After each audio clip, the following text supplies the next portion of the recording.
BNP কোনোদিন ভুলবে না।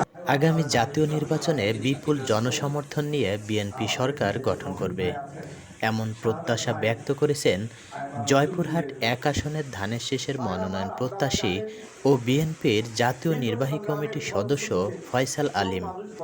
বৃহস্পতিবার দুপুরে পাঁচবিবিতে স্থানীয় সাংবাদিকদের সঙ্গে মতবিনিময় সভায় তিনি এসব কথা বলেন।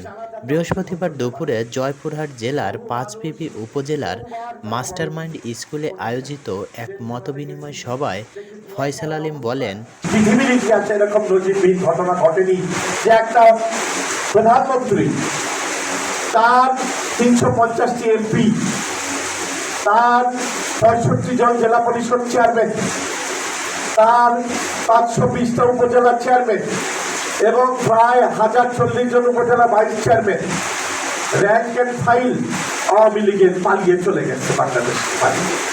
তিনি বলেন, জয়পুরহাট ১ আসনে এলাকার উন্নয়নকে ৩ ধাপে ভাগ করে একটি মাস্টার প্ল্যান তৈরি করছি, যার মাধ্যমে কর্মসংস্থান সৃষ্টি হবে, বিশেষ করে বেকার যুবকদের জন্যে।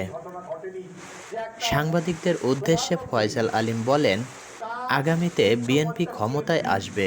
দল যদি আমাকে মনোনয়ন দেয় তাহলে আমি আপনাদের সঙ্গে নিয়ে জয়পুরহাট পাঁচবিবির উন্নয়নে একটি নতুন দৃষ্টান্ত স্থাপন করব। তিনি আরও প্রতিশ্রুতি দেন, মাদক, অনলাইন জুয়া, ঘুষ, দুর্নীতি এবং প্রশাসনিক অনিয়মের বিরুদ্ধে জিরো টলারেন্স নীতিতে কাজ করবেন এবং সত্য প্রকাশে সাংবাদিকদের পাশে থাকবেন।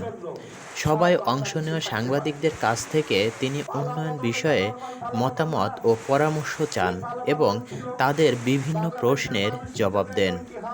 সবাই আরও উপস্থিত ছিলেন পাঁচবিবি উপজেলা বিএনপির সাবেক সভাপতি বীর মুক্তিযোদ্ধা আব্দুর রব বুলু, সাবেক সাংগঠনিক সম্পাদক ও বালিঘাটা ইউনিয়নের সাবেক চেয়ারম্যান আবুল হোসেন, পৌর বিএনপির সাবেক সাংগঠনিক সম্পাদক আবুল হোসেন খায়ের স্বপন, উপজেলা যুবদলের সাবেক সভাপতি প্রভাষক শামসুল হুদা দুলাল প্রমুখ।